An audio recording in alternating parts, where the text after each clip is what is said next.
Family, come on in. Today is the day that our brother Deontay Wilder rises again to the occasion. So come on in. I'm up early to get my mind right.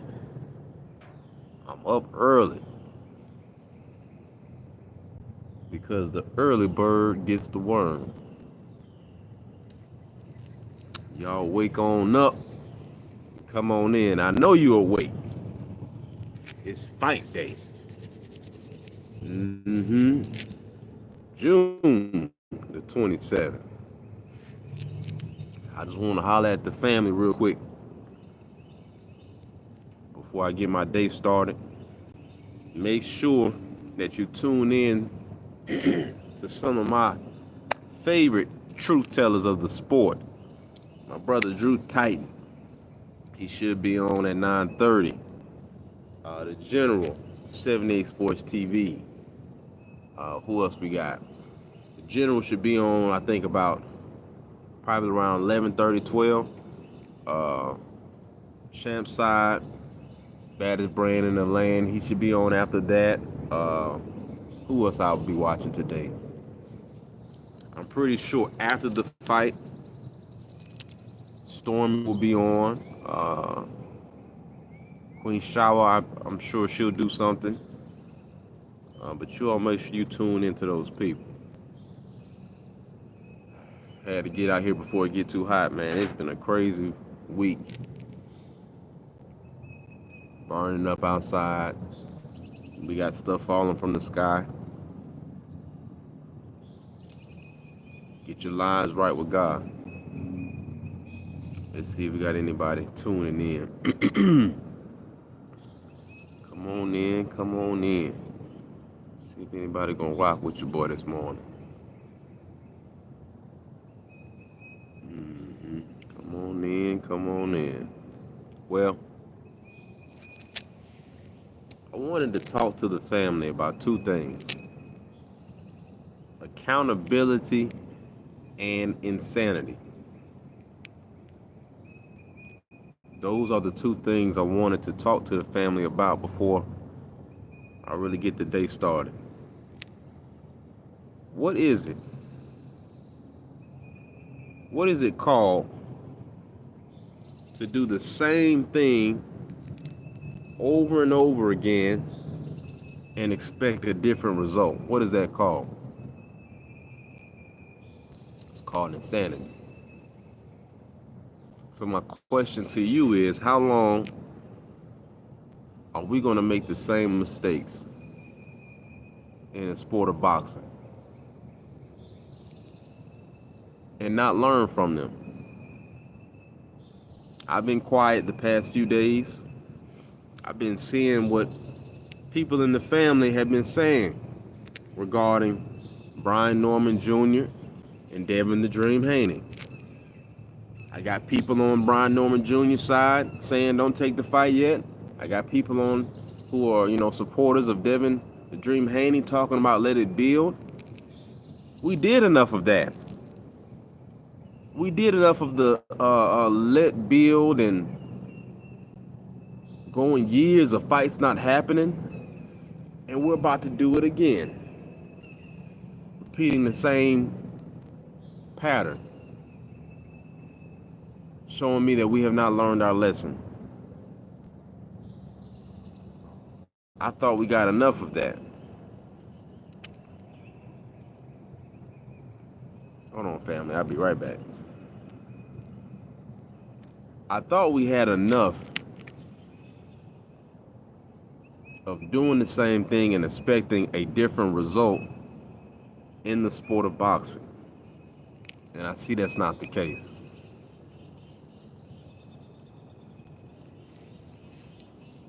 So, first off, let me say this. A man and a champion like Deontay Wilder, I'm always going to support. Because that brother not only started boxing at a late age to support his daughter and the sickness that she had, the man became an Olympian.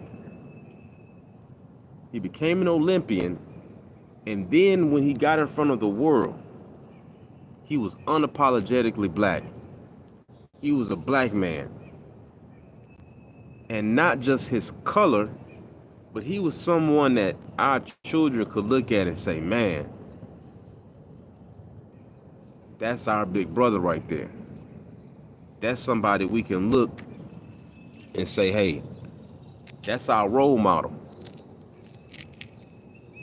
And I actually lost friends over the fight between him and Fury, the first fight. And I'm going to tell you how it happened. I remember we were in, let me give you the backdrop first. So leading up to the fight, for whatever reason, if people who can remember, if you go back to when Wilder first fought Fury, the first fight, there were brothers who were talking about all Wilder has is a right hand. Timeout, timeout. These are the same brothers right now who are saying that they like a Mexican style of fighter. Black men, people. These are black men saying this. These are black men saying they like to see knockouts and knockouts only. Now let me show you the hypocrisy in these brothers. These brothers, these spineless black men who are really sick in the head were the same ones that was rooting against Wilder when he was fighting Fury. They loved Wilder when he was knocking brothers out. Now let me show you the hate that's inside some of our brothers. They're sick in the head. They're sick in their mind. And what I'm starting to realize is they're so sick that when you point it out to them, they don't even see what you're saying. So you have to give them example after example after example. Like, no, brother, look, this is what you are doing. This is the mistake you are making over and over again. So, family, I'm in Dave and Buster's. Not the first fight, but the second fight. Second fight, when Wilder was fighting Fury, I knew something was wrong. First round. I seen the look in those of you who have been watching boxing, those of you who have been in the sport for a while. And I'm not just talking about on TV. Those of you who have either fought before, been a coach before, been a trainer, been an official, you know in your heart that when, hold on, got some family coming in. Who we got? Jared Green. Peace, brother. Appreciate you stopping by. I won't hold you long. But if you were ever in the sport, you know that when you saw Wilder get knocked down, the way he looked up, like, what the hell did you just hit me with? I said, nah, something is wrong. Ortiz, when Ortiz, who at the time was the hardest hitting heavyweight, southpaw at that, when he hit Wilder, Wilder didn't have that reaction. I said, I can't put my finger on it, but something is wrong. I'm telling brothers in the club that I was in the bar that I was in, something is wrong. And they're cheering. They're cheering for this black man's downfall. These ain't white folks. These ain't nobody else. These are our own brothers cheering for the downfall of Wilder. Because some of us are so sick, we get tired of seeing our people win. All right? Then it comes out. And let me ask you this, family. If we're in the sport of boxing and we know that this individual has been caught cheating before, why didn't nobody check his gloves? Go watch the second fight. Even after the fight, look how long he kept his gloves on. Go back and look how long he kept his gloves on. So we knew something was wrong. Then when the the freeze shots started coming out, and they were showing, you could literally see his fist in the glove, and the glove folded back. Not only that, he admitted that he was soaking his hands in petrol before the fight. Now that's an old school bare knuckle boxing trick. Why would you do that? Nunes, peace, family, come on in, because we're going to talk about this. Why would you dip your hands in that? If you're getting your hands wrapped up and you're having on 8-ounce, 10-ounce gloves, why would you need your knuckles to be bare knuckle hard? I'll tell you why. Because the gloves that Tyson Fury had, the ends of them had material in it that he could maneuver. All right? It was just enough to get him past. And everyone with the excuses that, well, you know, the commission checks the gloves. The commission, you brothers, you spineless brothers, always on the front line to defend our enemies. Always on the front line. Well, you know, peace, Queen Tay. Peace, brother Stormy B Man, the sensei. Now check it out, because we're going to get into it.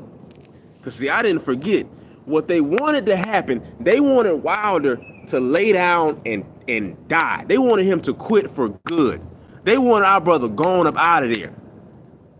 They tried to assassinate our brother in front of us. And anyone who believes in the spiritual realm, if you believe in the vibration, you all know something was wrong. You know something was wrong in that second fight. First round, you knew something was wrong. Because the way Wilder looked at him and looked up, when he got hit, it looked like he got hit by a car. Because 300-pound Fury, who is not known for having power, was hitting him with his bare knuckles. That's what was happening. And Wilder, when you take a beating like that, go listen to the interviews that Wilder has been doing. He's telling you, man, psychologically, I was not right. Psychologically, something was wrong, and I was doubting myself, because it's something about you getting beat like that can take and pull something out of you. And he's here again. So I don't care what happens tonight. I'm going to support that brother Wilder.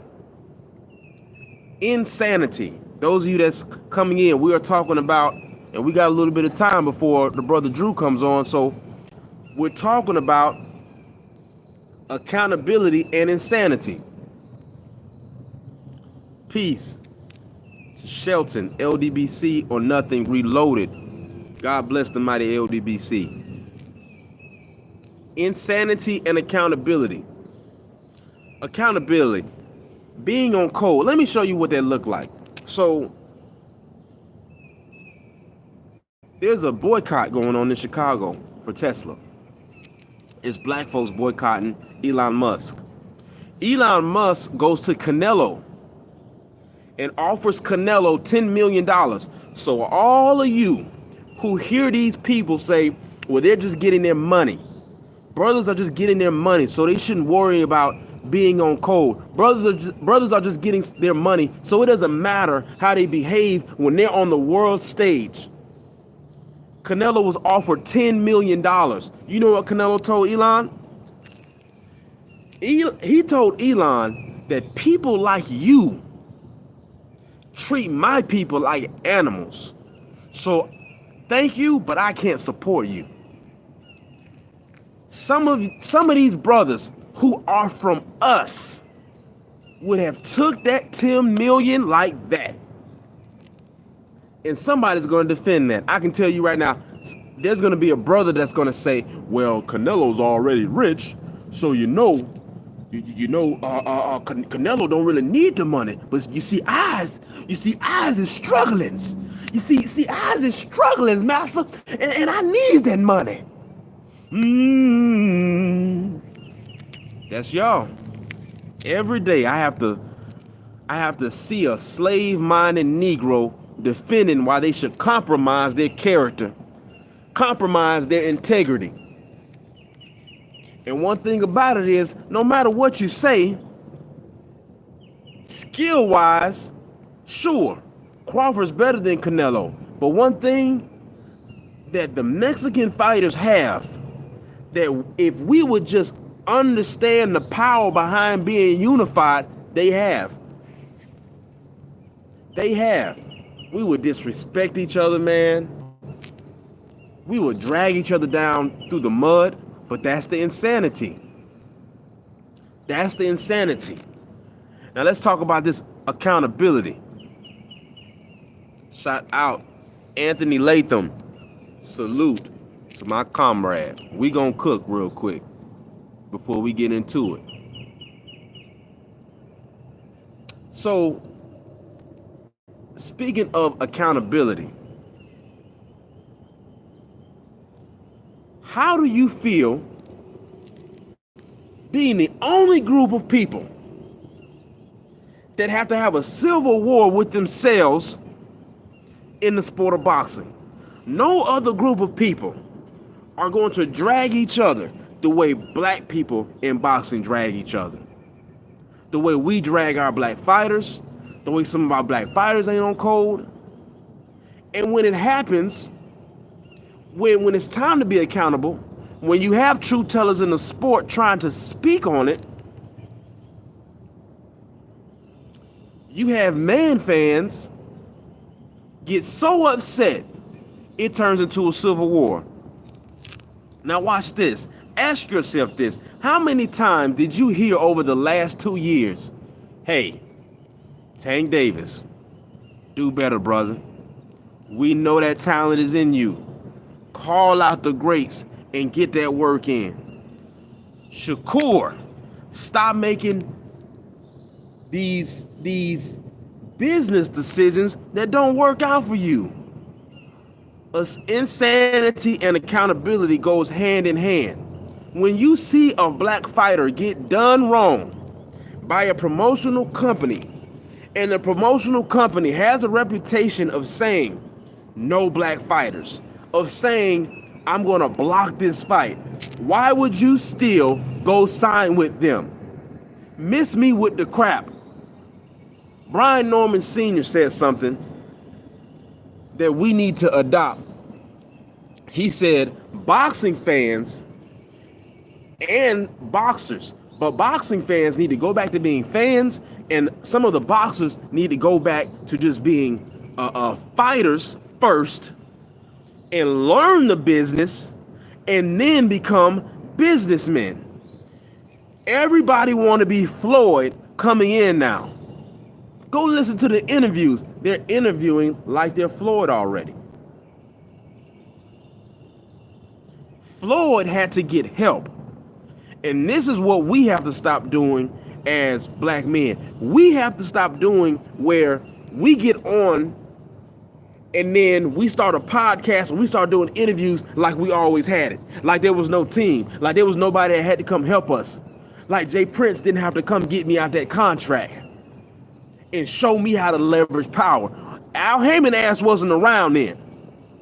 But we keep hearing Al Heyman, and shout out to Al Heyman, because that's a great brother.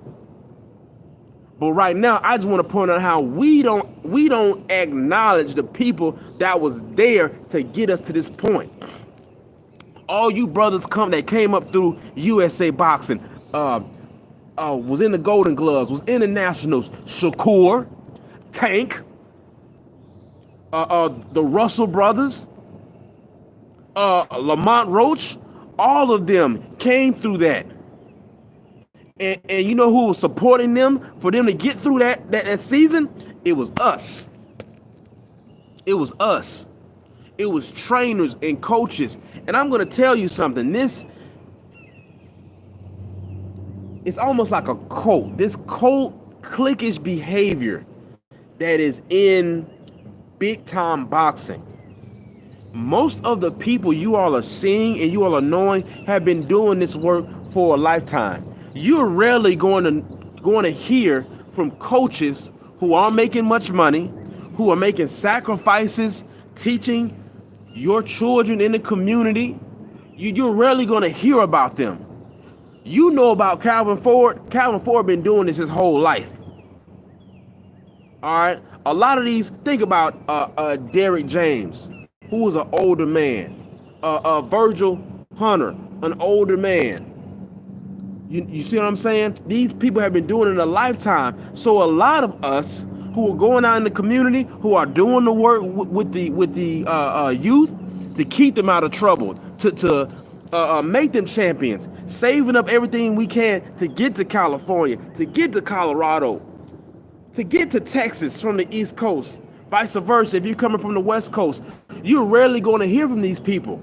And the disrespect that I hear on YouTube, where you have a fan or you have someone who ain't did a damn thing in boxing besides be a journalist or besides giving out information, disrespect coaches and former fighters.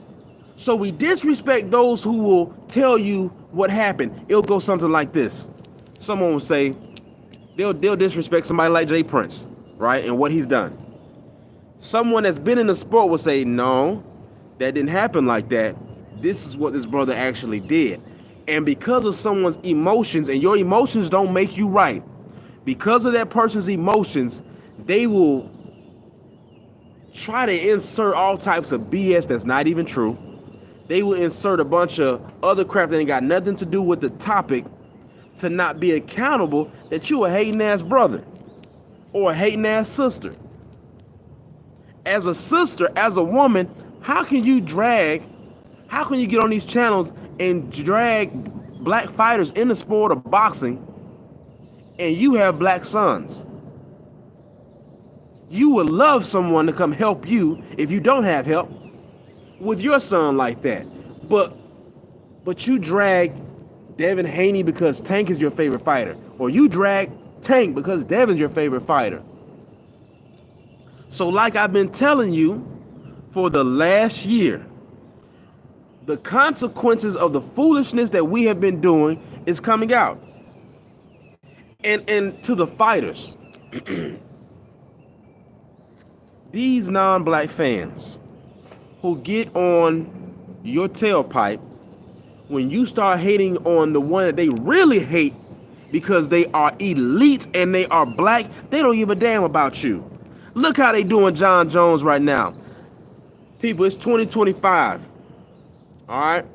2025, Jon Jones has been fighting since 2008. Let's really talk about this. Jon Jones been fighting since 2008. The brother has beat everybody. Everybody that was a threat. He beat him. And I'm pretty sure if you go follow Queen Tay Tay, she's right here in my chat. Queen Tay Tay, the real queen of MMA and combat talk. When Rampage was Rampage, Jon beat him. Machida, Jon beat him. Who else Jon fought that was just a straight killer back then? Rashad Evans, Jon beat him. Jon was beating legends when they were still a threat. Then goes up a weight class, goes up another weight class, and whoops some more ass.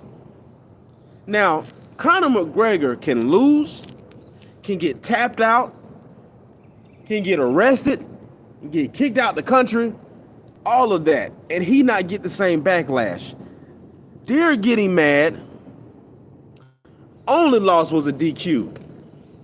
I remember that. His only loss was a DQ. So I'm going to tell you what it's about. The only reason why they're really upset, let me tell you what would have happened. If Jon Jones would have fought Tom, and I'm going to get back to the boxing for a second, but I just want to show you the mindset of a damn devilish fan. If Jones would have lost to Tom and said, I retire now, they would have called, all of them will be calling Jon Jones the greatest MMA fighter of all time. Look how he went out on his shield. And now they would have passed the torch to their new great white hope. This is what they love to do. They love for our fighters to build their brand, build their sport, build them up, beat all the threats. Because if you go back and look, John Jones is the one who was beating all the killers. All right? He beats them, and then they want their great white hope to beat them, pass the torch on to them, and call them the new GOAT, call them the greatest now. Because there's still a little part of them, inside of them, that hate where they want to see you lose before you go. There's still this Neanderthal lust that many who used to watch us hang and take pictures, that used to cut off our body parts and sell them. And these weren't a few people. You can go back and see the pictures. You can go back and see the pictures of thousands of them pointing to the hanging body of a teenager that they just mutilated and hung. They still have that bloodthirst in them. And for some reason, we have all of these smart people in our community that talk about generational trauma, that talk about things that black people still suffer from. But then when it's time to call out these wicked devils in the sport of boxing, in all combat sports, their lust to see us not be great, but be harmed, to be beat to a bloody pulp, is different. It's different. Ask yourself, why is it? That's why I wasn't too crazy about Anderson Silva to stick around that long. That's right. Anderson, the stuff that Anderson was doing, they had to see that brother lose before they started calling him one of the best. When he was doing reverse elbows, nobody had ever did that yet in the UFC. When he knocked that dude out with a reverse 6 o'clock elbow, walked up like he was reaching down, came up, boom, knocked him out. They was like, man, we ain't got nothing for him. So when they seen, when Silva broke his shin, when Silva started, slowing down, that's when they started giving him his props. I wasn't going to go deep into this, but Patrice X30, salute, said preach on these cave devils. Well, let's get into it. They didn't like Ali when Ali was doing this thing. They didn't start calling Ali great until he had his Parkinson's set in. Now ask yourself, all these years when Ali was just fine, why did they ask him to take the torch then? Why didn't they ask him to run the torch during the Olympics then, when he was healthy to do it? What's up with that? Why y'all wait till he's old and sick? Because there is a bloodthirst to see you be lynched. This ain't what Coach is making up. This was here before I got here. All this crap that's going on was here before I got here. The great Dr. John Henry Clarke said this. He said, if you all didn't learn anything from Godfather 1 and Godfather 2, what you should have learned from that was never use somebody from outside the family to deal with your affairs. Every single time they tried to count on somebody from outside their family to deal with their affairs, what would happen? Betrayal would happen. A coup would happen. And our people, someone said, here we go. Leonard, salute. Do you think that the bloodthirst is what motivated the no running rule? That's exactly what's motivating it. That's a great question. That's exactly what's motivating it. Let's talk about it. I'm gonna make this point. Let's talk about it. About the bloodthirst. When you go outside your family to handle your affairs, trouble always comes. All right, and we got plenty of time because the brother Drew not gonna start until I think 9:30. So let's do a quick history lesson. A lot of talking heads, whether it's Fox News, whoever, this ain't about right or left. We're gonna talk about history for a second. What do people always tell you when black folks start talking about slavery? Now they never have no rebuttals when it's time to talk about the Holocaust, right? When they're speaking about the Jewish Holocaust. But when we start talking about slavery, there's always these rebuttals of, well, Africans, you see, they say that the Africans participated in the transatlantic slave trade first. So your people was da. No.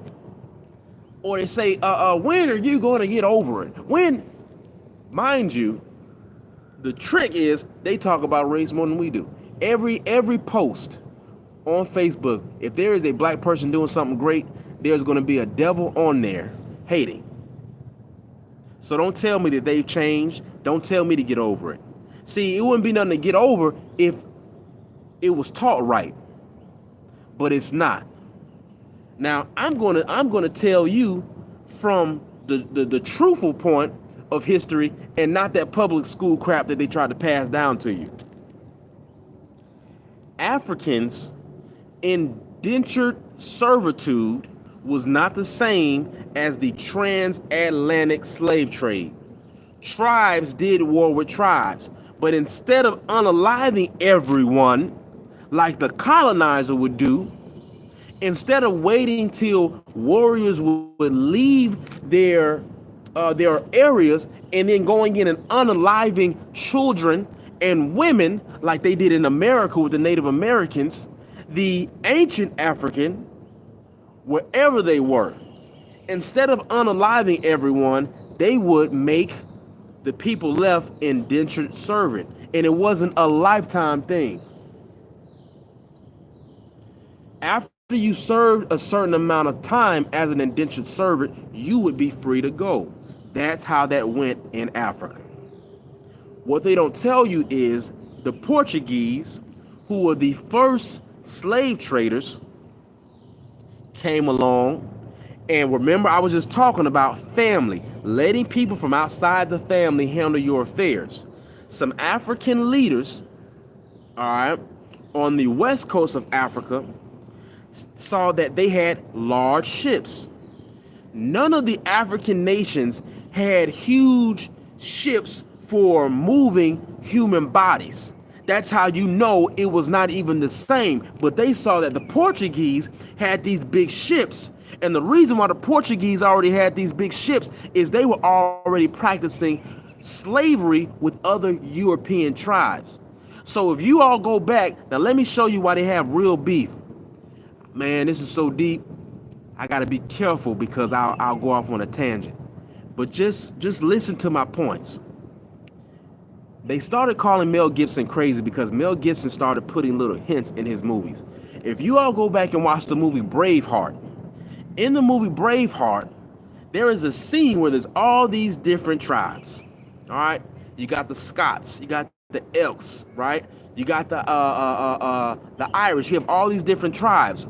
All of these tribes in Europe were separate, and they were enslaving each other. That's why they already had the big ships.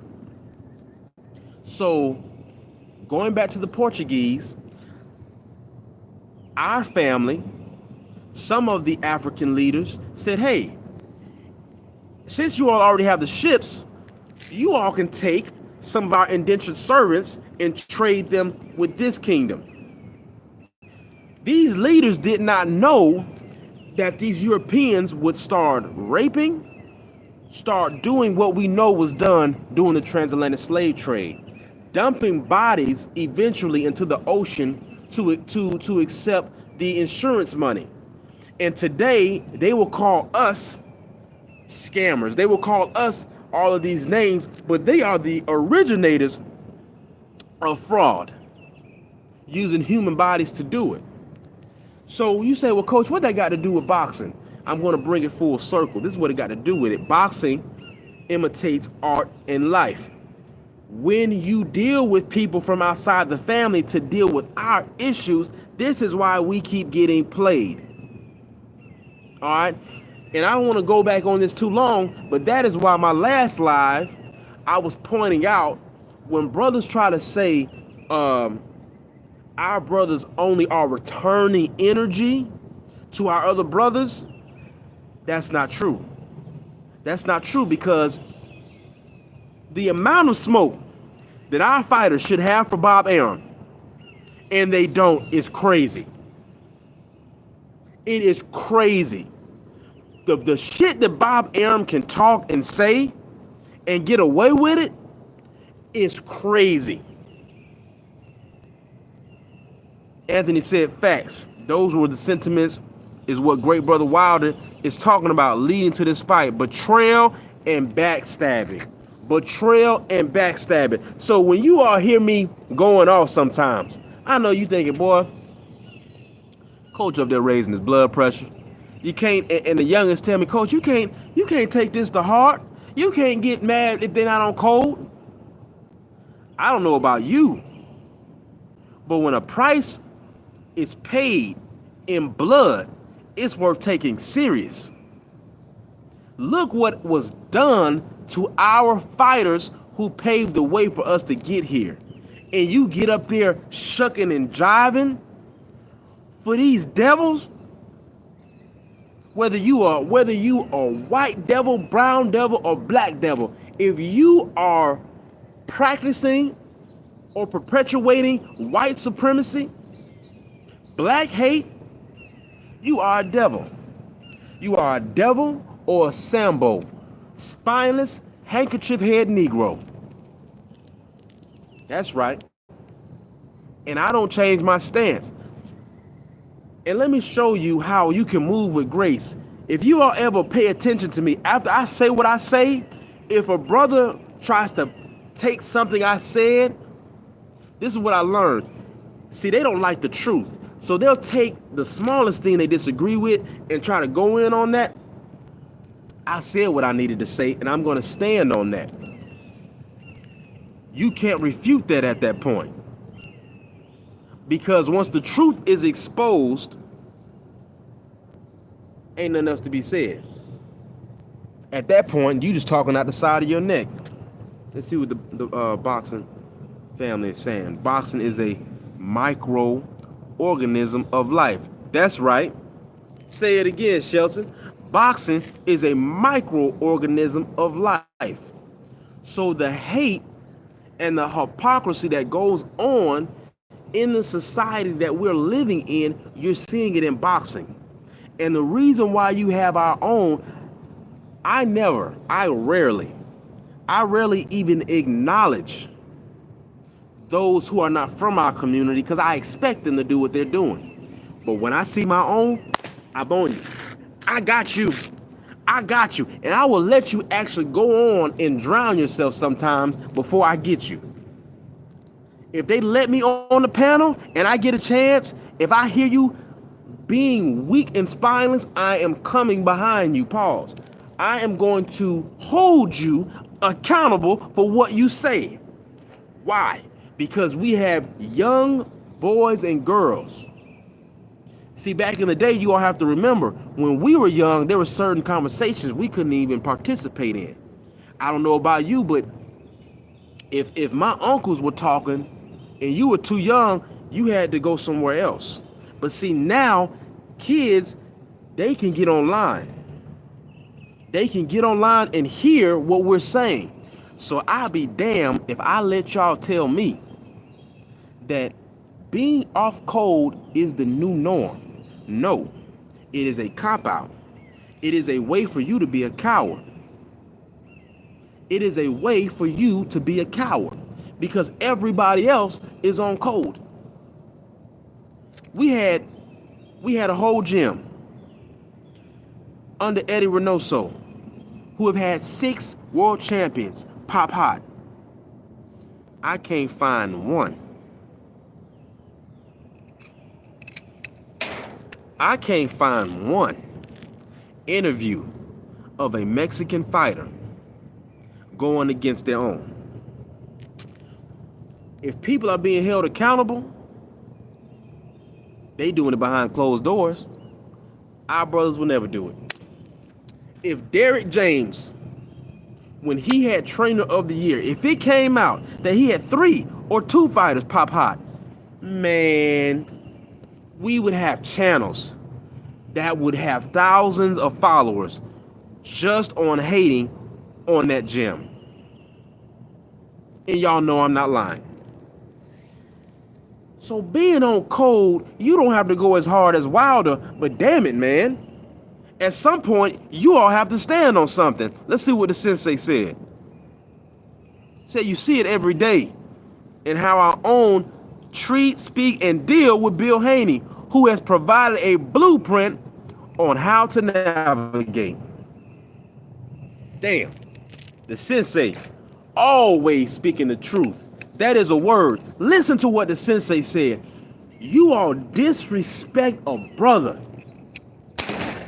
You all disrespect a brother who has made a blueprint on how you can be a free agent and become a master of your destiny in the sport of boxing. He is giving you a path to leave the plantation and stop being a sharecropper in the sport of boxing, but you all disrespect him the most. When you disrespect that man, off of that alone, talking shit to each other is one thing, but when you all drag the man the way you drag him, disrespect the brother the way you disrespect him, the sensei dropped a word. And there is no way you can defend that. There is no way you can defend disrespecting a brother like that. Who else in the sport of boxing is pulling up on us like Bill Haney? Is pulling up on us the way that brother does. Just to let us know, hey, this is what's going on. This is the business. And this is how I know a lot of our people are full of crap. You all want to be promoters and speak like businessmen when it's time for your favorite fighter to duck. But then when an actual businessman who is in the sport comes to talk to us, it's hate. And that family goes back to the insanity I'm talking about and accountability. You see how they're hand in hand? You see how they work together? Especially when he'll come to your channel and boost your views. Shelton, say it again. Especially when he'll come to your channel and boost your raggedy ass views. See, I'm not doing this for money. I'm doing this to make a long story short. My brother Drew Titan and a few others on 7A Sports TV said, regardless if you want to make a channel or not, coach, you need to make one because we need you as an ally to speak on truth because we don't have enough. We don't have enough. And the casual boxing fan, the casual race fan, which a lot of time go hand in hand, are the same people. All family, we about to cook now. I feel it. I feel it now. And it's on the 847. I feel it now. The sensei said, not only that, but everyone cannot be a leader. Soldiers are required for preservation. Some must follow in order to show the disciplines and structure. Boy, sensei he gonna set me off. He gonna set me off, family. I'm trying to chill. He gonna set me off. Let me break down what Stormy B just said, and make sure you're following Stormy B, man. Listen, the great Stokely Carmichael was doing a town hall meeting. And he was talking about, he said, one of our problems is everybody wants to be a chief. Everybody wants to be a chief, and we don't have no Indians. Now, some people used to take that to heart and think that being the Indian is bad. Family, if you've never watched the movie Shaka Zulu, go watch it. It's a long movie, but you need to watch it. The whole series. Because our elders knew that there is a rank structure. Our elders, like Stormy B Man, gives wisdom and knowledge. Okay? Our lieutenants and captains who will be around my age, who are leaving the fighting age but still can fight, but have the attention of the young soldiers, takes that knowledge and passes it down and makes sure that it is disseminated so that the fighting soldiers understand. The reason why I said you don't need to watch Shaka Zulu is because in that movie, in the beginning of the series, it explains to you how that order should go. Now, when we go back, watch how everything goes back in full circle. When we go back and we were talking about Godfather 1, Godfather 2, not allowing the people from outside the family speak on our matters, when Shaka Zulu had the problem is when he let people from outside the family come and disturb what had been working for them for 40, 50 years already. Taking over the South African plain. Shaka Zulu's war tactics are still taught at West Point today. The bull maneuver was created by Shaka Zulu himself. But you have brothers like Mike Tyson, who was a great fighter. He won't speak about that because the man that trained him, as great as Costamato was, he was still not a brother. He still taught him about Alexander the Great. He taught him about the Greek philosophers. And even though that carried Mike away, it conditioned him still to treat brothers a certain way, to see brothers a certain way, and to see himself a certain way. But when he talks about war, he talks about war from a Greek standpoint. But I talk about Shaka Zulu. I talk about the great Hannibal. I talk about Nat Turner. I talk about the great Sergeant William H. Henry, who was the first black sergeant major in the Union Army, who is Denzel's character in the movie Glory, who did not die, who was shot 8 times, who carried the flag back to the Union side. And what they don't tell you, family, is that they did not free us. The Gullah Geechee Wars have been going on for 100 years, popping off the Civil War, which is why slaves could escape to Florida. But I'll do a live on that another time. The great Toussaint Louverture. Speak on it, Patrice. Come on, y'all. Don't get me hyped up out here, y'all. Don't do me like that, because I'm trying to calm down. But family, all of this is tied together. So when the elder who is trying to give you information and you do not listen, that's right, Hannibal defeated the Persian Empire. The Persian Empire, people, that is the modern day Iranians today. See, and you see who's fighting. The Persians beat the Roman Empire, gave them hell, destroyed them. Now, family, y'all know I'm trying to keep it boxing. But the things y'all putting in the comment section about to make this thing explode, I'm trying to keep it here. But let's go into it real quick. You all remember the movie 300? You all remember the movie 300? It was about 300 fearless Romans going to put on their last stand to defeat the Persians, and how great they fought. They were outnumbered, and that ain't the real story.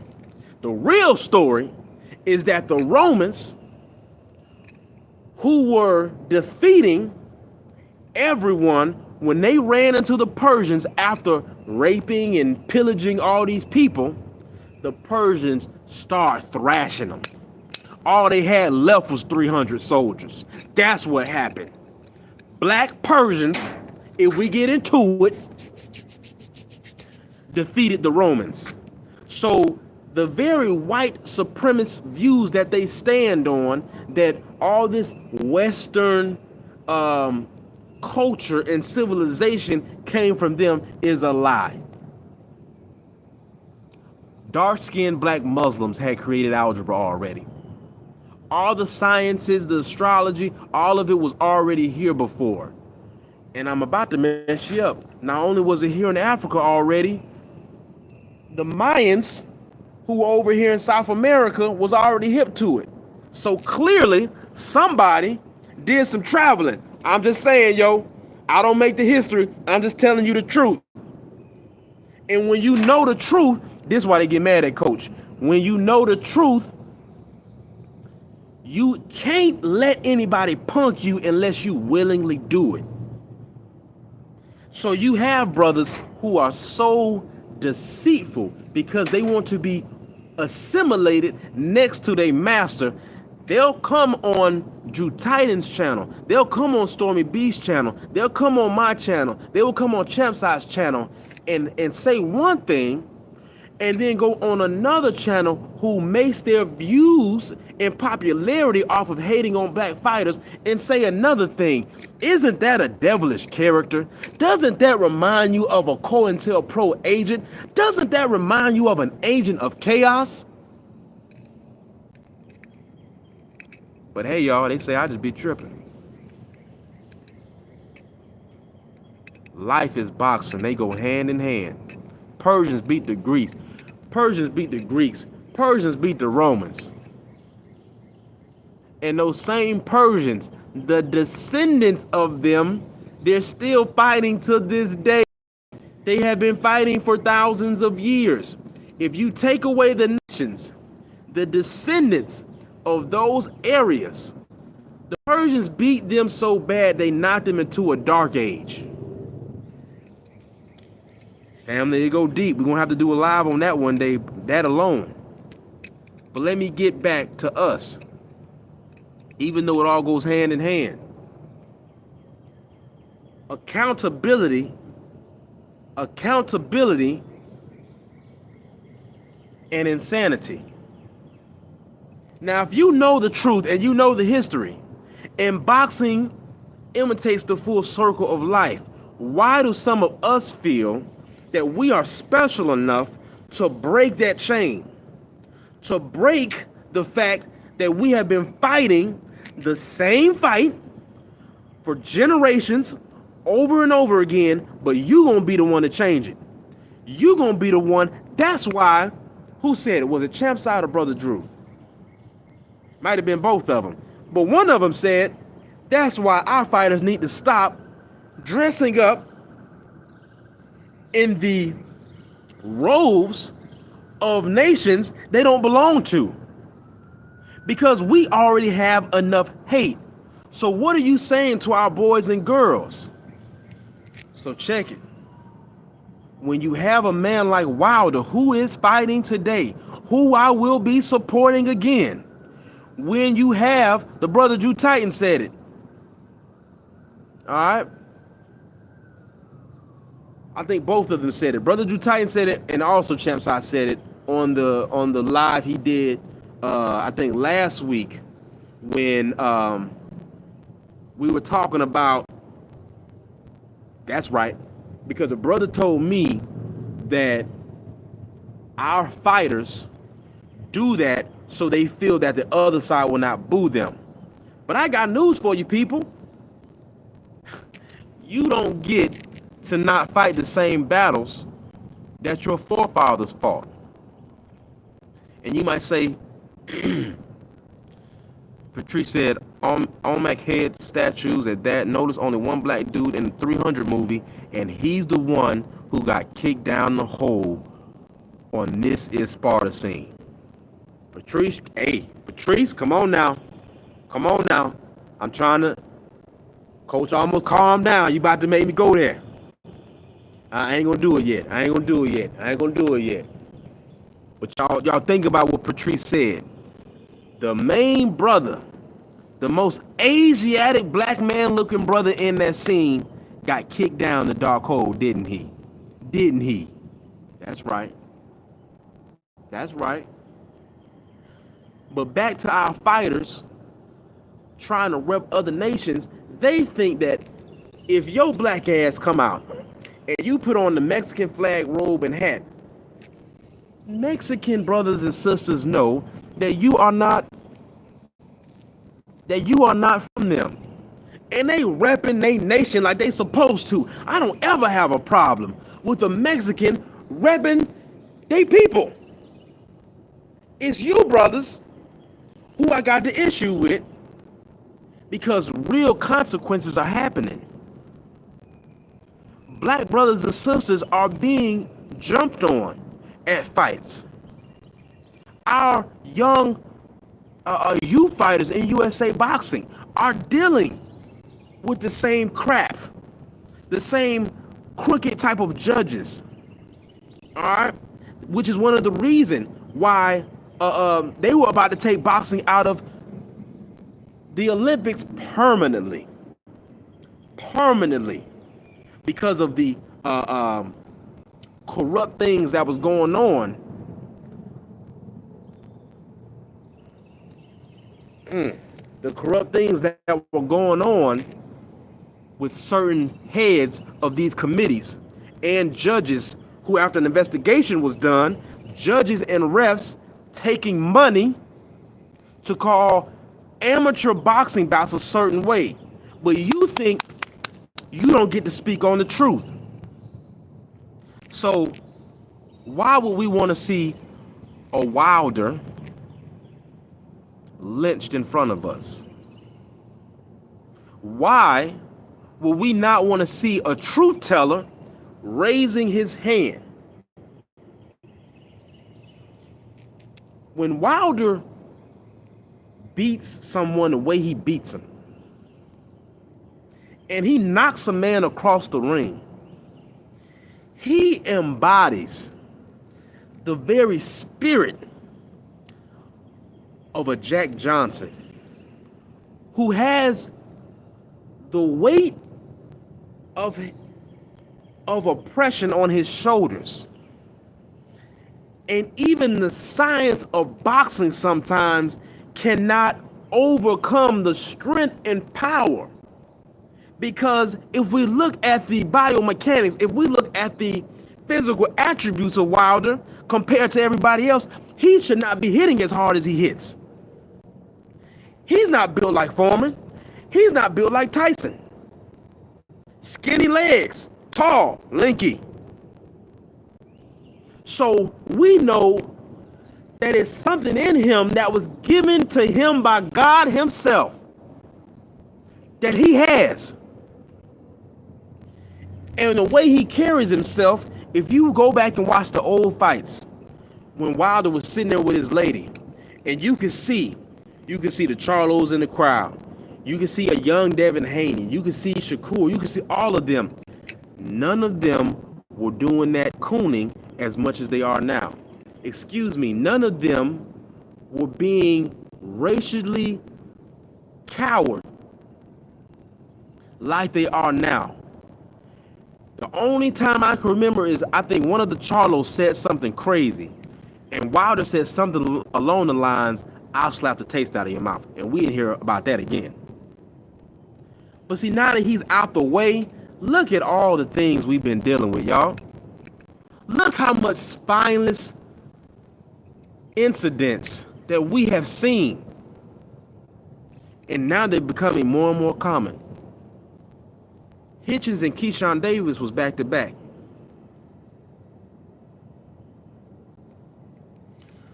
Floyd did against Floyd did it against Gotti, dressed up as a Roman. Oh my goodness. Oh my goodness. I think he did do that. Dressed as a Roman. Now let me ask y'all, family, because maybe I might be tripping.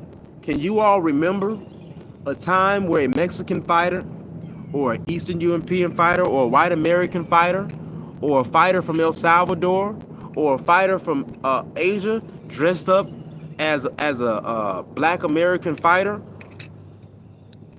dressed up and wore the black American flag? Yes, we do have one. Or the Marcus Garvey flag. They're different. If you don't know, they're different. The FBA, the black foundational black American flag is black and red with a gold sword in the middle. The Marcus Garvey flag is red, black, and green. But they both have ties to us right here. Do you all remember a time where a non-black fighter wore those colors and said that this is for the black American people because I stand with them in their struggle? It's never happened, y'all. It has never happened. Why do you all keep doing that? Crawford has a Mexican under his banner, who was a great fighter at that. Man, they booed the shit out of they booed the shit out of Crawford in New York. When Crawford walked on stage and they was booing him like that, he said, God damn, all right, okay. But what I do, I give props where it's due. What I do love what Crawford said, he looked at them people and said, all y'all booing right now are going to be crying. In a very menacing manner. You're going to be crying. Because I got your boy's number. Queen Tay, if you still in the chat, you remember when what's his name? Somebody tell me, what's the name of the dude that made Counter Tap? What is his name, family? I know somebody know. What is the guy's name? The Muslim Russian guy. What is his name that made Counter Tap? Somebody tell me. I know somebody knows. What is his name? Khabib. Man, let me tell you. Or see, real recognize real. It ain't about the color of your skin sometimes. Sometimes it's not about the color of your skin that we're pointing out. It's the attitude and the evil intentions behind what comes with your whiteness in America. But that Muslim brother Khabib, he got up there and said, I don't have blonde hair and blue eyes. I'm going to beat your boy. Allah is the greatest. I'm going to beat your boy. And then he beat him, and his whole team jumped in the crowd and start whooping feet because you disrespected my God. Because you disrespected my God. Not only am I going to beat your boy and force you to see me, force him to give up in front of the world, I'm going to jump in the crowd and start whooping feet because you disrespected my God.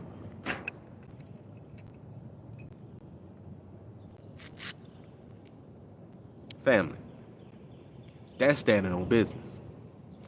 I do not advocate for violence. I don't advocate for violence.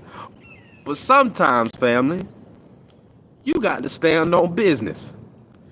And that night, Khabib standing on business. But some of these brothers in the sport think that if I just get a cookie, if I just, shuck and jive a little bit, they'll like me a little more.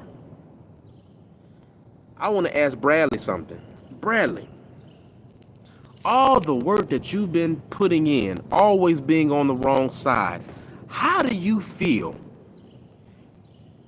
barely even being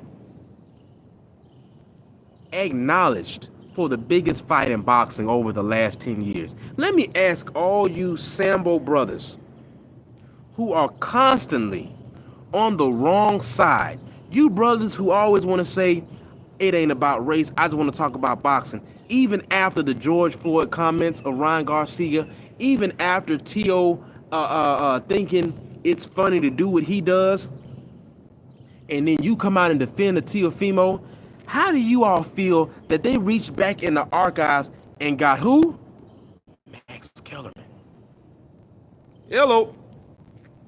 They went, they pulled out the stops. Hey, Max, we need you to come in for this one. You all already know what's going on. You all already know what's going on for them to go get Max. Y'all know what time it is.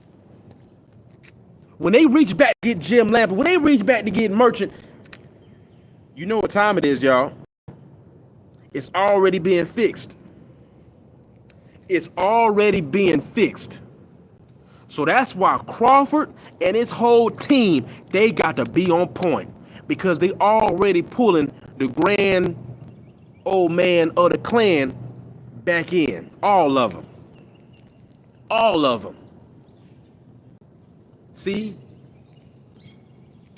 So what I'm trying to, my point that I want to get to you is, no matter how much you cape for the other side, look how they treat you now. Now, earlier we were talking about the movie Shaka Zulu. And family, I'm going to wrap this up soon because the brother Drew is going to be coming on at 9:30. But also something I want you all to pay attention to. Not Shaka Zulu, but there's a movie called Zulu.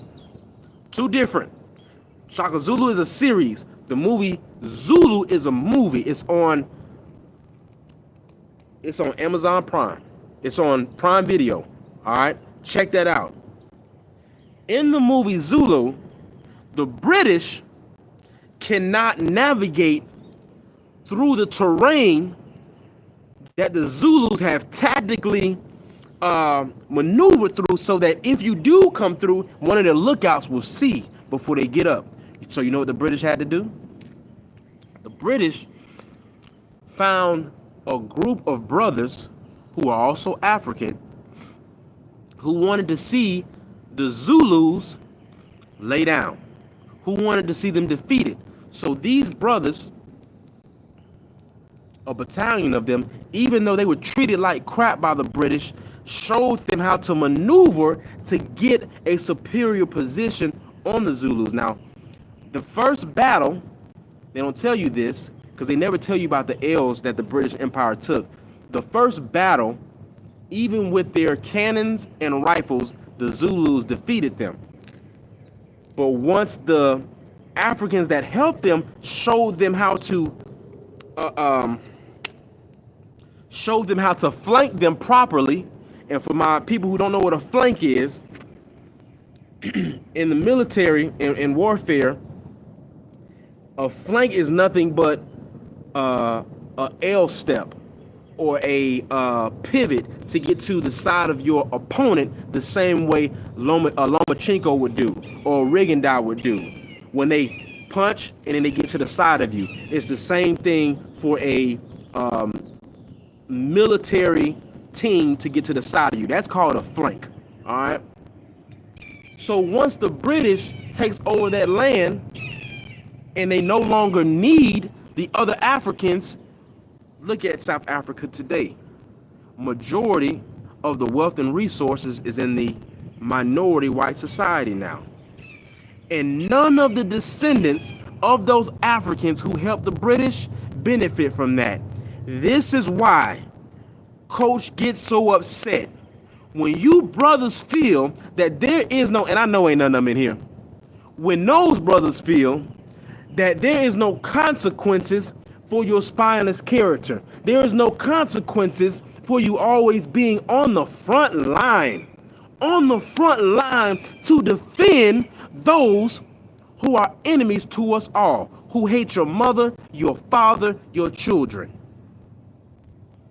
who would spit on you if they have the chance, who wouldn't throw water on you if you were on fire.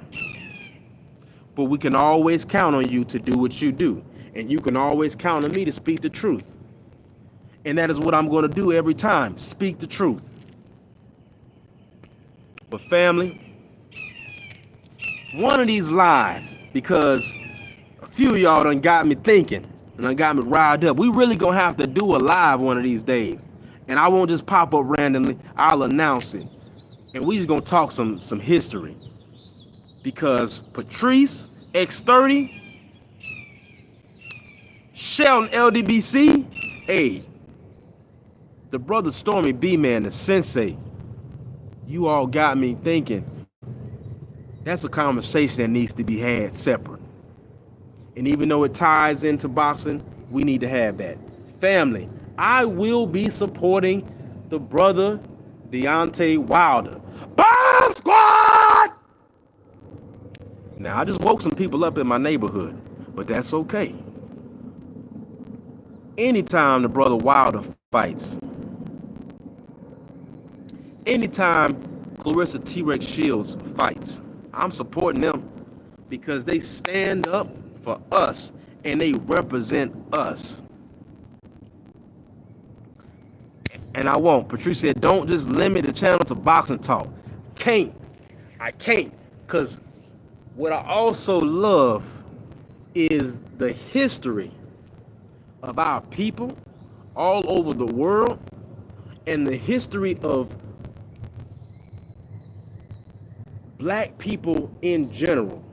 Even if they don't call themselves black, if they are melanated, we know why we call out. I know why I call myself black.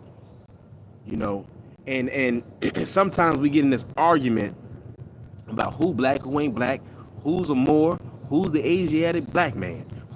Listen, family, Coach know more than you think I know, but I understand the different ideologies of different sectors. I grew up around the Nation of Islam. I grew up around the Moorish temple, Science Temple. I grew up around the Hebrew Israelites. I grew up around Gangster Disciples, Vice Lords, El Rukin. I grew up around all these different sections. Chicago is a lot like New York in that culture. But what I learned from the minister is we cannot afford to focus on our differences. We have to focus on what unites us. And what I realized is, being in the South, what unites us is this and the truth. If you stand on it, we'll be all right. Yes, I am from the west side of Chicago. My family is from the South. Most of them migrated there from Mississippi. My dad is from Chicago. My mom is from the South. So I do not have a Chicago accent, you could say. But I'm from the west side of Chicago. I'm from L-Town. My grandpa has a church out there on the west side. He's actually retired now, but I spent my childhood in Chicago. I came down to Georgia in high school. And when I came down to Georgia, it was a cultural shock. Yes, listen, DP Rocker, Chicago Navy Pier. It's nice and it's still nice. But in the 90s, the Navy Pier and the Miracle Mile, the Magnificent Mile, I hope I'm saying that right. It was a movie. It was different, all right? And a lot of us, that's why we're gonna have to do a live about this history, because we're gonna get into, we need to talk about, well, why do some people eat fish and spaghetti? And if you're from the Chi, you know what I'm talking about, or you know somebody that know what I'm talking about. Where did that come from? How comes everybody grandparents from the South in Chicago, or auntie or uncle? You know what I mean? We'll get into that one day. But family, the brother Drew Titan, he's going to be on for a second. Make sure that you support. Make sure that you support the brother Deontay Wilder, Shelton, Chicago, and Ford Heights. That's what I'm talking about, family. I know some Four Corner hustles from out there. And I know some of y'all might not know what the Four Corner hustles is about, but that's a Chi-Town thing. But hey, we're gonna get into that one day. But I'm gonna get on out of here, family. Make sure you tune in to the brother Drew Titan LLC and support the brother Deontay Wilder, y'all. All right, we got to. No matter what happens, win, lose, or draw, we supporting the brother. All right, peace, family. Got to go eat. All right.